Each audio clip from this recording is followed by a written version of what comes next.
Our next step is to pack the resulting UVs into a couple of mapping squares. I think there'll be two textures for this because it's quite a long rectangular model and it's detailed. So you can see I've spread out the back half separately from the front half, and what I've done here is it's just loosely packed together, but I have used the rescale elements to make sure everything is relatively the same size, and you can see that the numbers of the mapping really are all a consistent size. Over on this side we haven't done that yet. By and large it looks okay, but you'll notice there's some areas where upside down numbers. There's some areas where the density is a lot higher, so the rescale elements will take care of that. While we're here, let's just see about flipping this particular piece and this bit too, so that they're facing upwards. Let's just double click there. On the bottom here, there's quite a lot of variety in the size of the pieces. There's kind of three things we do. Is first rescale pieces, then we need to figure out, well, what parts of these little bits can join on to bits that are nearby in the model. So that piece could probably weld onto here, and it won't make a big difference to anything, and it saves a bit of every single island is going to be a draw call in a game engine, so the more islands you have, the heavier it gets. So we want to really join a lot of this together as best we can. There's always going to be some pieces that are probably easier to leave off by themselves, but a 2 polygon piece, if it's at all possible to join it onto another piece somewhere, then why not? So we'll be doing a bit of that. I might do that off video and then show the result, because it does take a bit of time of just repetitive work and not very fun to watch. The final step would be arranging this into a square. So the rescale part is relatively easy. To some degree, we just got to start figuring out, well, what can attach to this piece that is not going to explode it out into a funny shape. Every piece that it joins to will have a blue edge. So like here, for example, there's no reason why that can't join in, and we just have to figure out. We now know that their relative sizes are perfect, so that's good.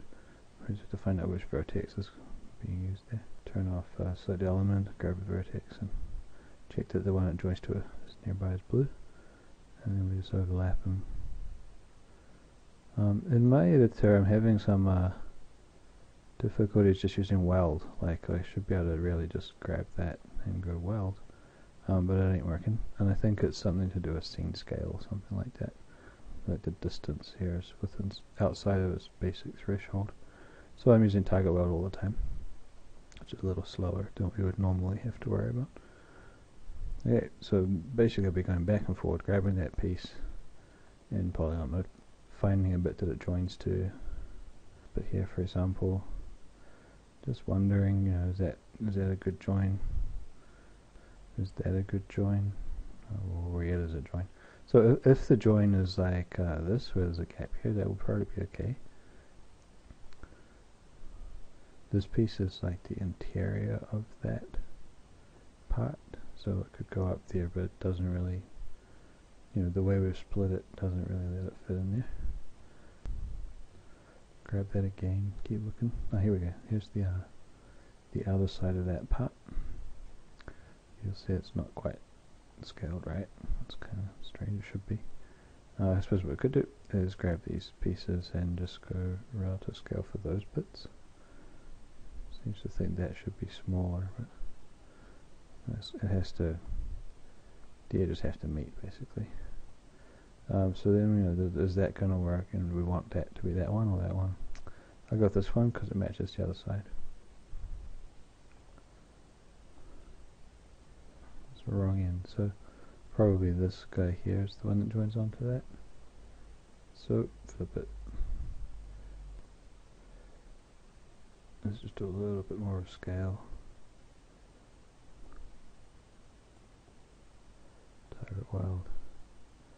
join, join.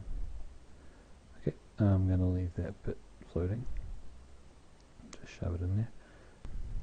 Grab this piece again and start looking. Let's go with this piece and join. Oops. Join that in, which probably means the other piece we're joining to. There's a little problem with that's not a problem, but there's a little problem with when you make massive texture islands, that it's hard to fit them into a square because they will just have funny angles all over the place. While for video games it's better to optimize it as much as possible, so join the pieces as much as possible to prevent draw call strangeness. This kind of thing here is actually kind of inefficient too, so for texture space. So you've got to make a decision there, and I tend to favor better texture space at the expense of, like, maybe later it doesn't run in real time or something like that. So for this model I might try going for the, if I can join it I will, if I cannot I'm not too worried.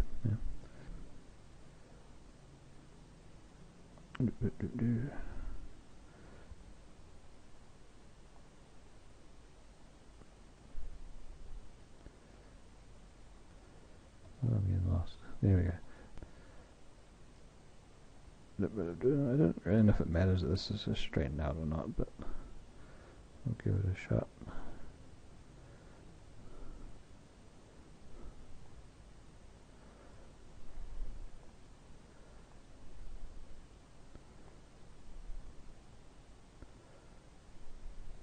In an ideal world, those should actually be vertical, because they would be on the model, but in an ideal world they should be vertical.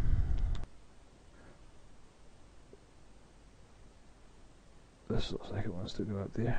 What is that piece? Oh, it's here.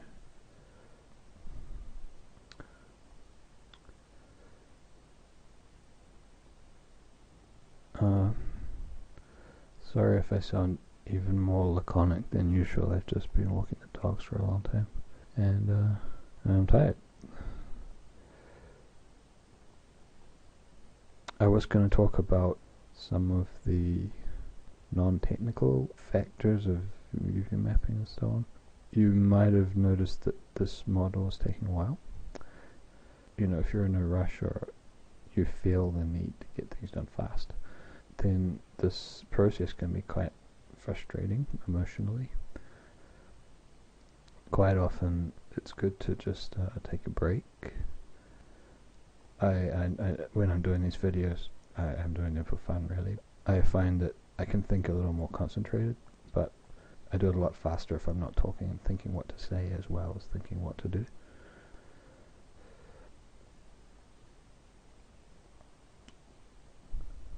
So yeah, pieces like this that are small, what they are is they're these little bits that stick out. Right? They're all separate.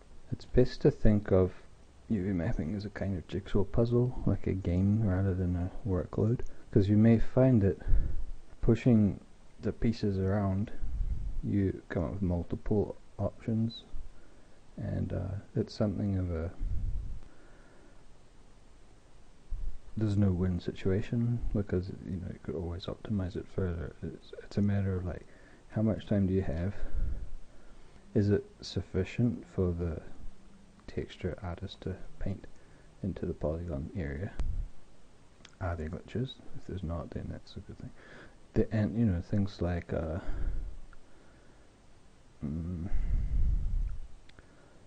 is it gonna make a big difference to really fill that space there? Or,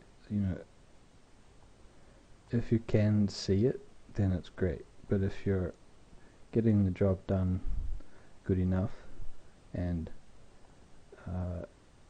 you don't have time to be a real perfectionist about it, then you don't worry about that. You just move. Having said that, it really pays off down the texturing end if the space is used as optimally as possible, because every area in here is desirable for painting, right? It's a challenge and it's a puzzle. You should think of it as a sort of fun game so you don't go crazy, and you should be willing to change it, optimize it, and try something else, and you should be willing to check pretty thoroughly for mistakes. If you take your time and do it, develop a little work habity system kind of way of doing things, you tend to spot faults. So there's going to be something that, some little bit that might creep through that you have to be vigilant about.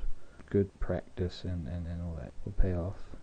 So don't be afraid of UV mapping as a process. Just get a systematic way of doing it down so that you can enjoy it and be effective with it.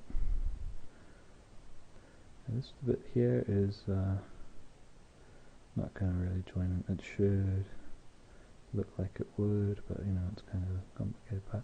Now one question, for example, would be, okay, this is joined together, but if we break off this part, maybe this can join to another part with a better use of space. Something like that seems to be better, in my opinion. I guess I also want to say, learn the hotkeys for the UV editor you're using. In 3D Max you want to look to, I'll just briefly demo, customize user interface. You can go to quads or keyboard. The menu for here would be Unwrap UVW, and these are the commands that are relevant to unwrapping UVW, right? So for example, palette map, why not assign a quad menu for that? Oh, there's actually Unwrap UVW quad. Should assign the hotkey to that one. There we go. Assign, yes. So it's now been reassigned to the Unwrap UVW quad. You can see there's already some stuff there. So freeform mode, you could set a hotkey for it, or you could just right click after it's getting that active. You could add palette map in there. You could add reset peel. Not worry about saving it too much, but the other thing is hot keyboards. So again, you'd go into Unwrap UVW. So these are keyboard shortcuts that apply when the Unwrap UV editor is open. That can be used for other things when other windows are open. And again, all commands that relate to Unwrap UVW are here. I'm looking for that reset peel because I don't actually know what the keyboard shortcut for that is.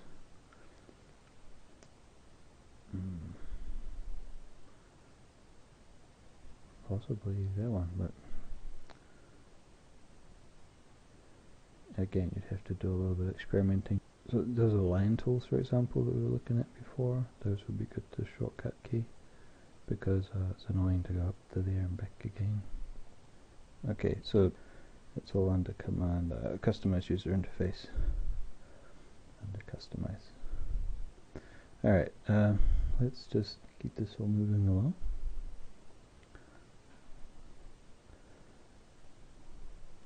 Let's see if we can, there's our,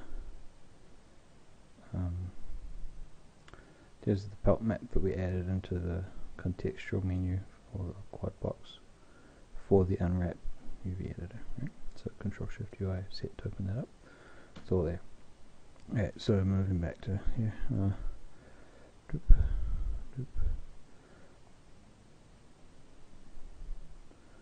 It's all good.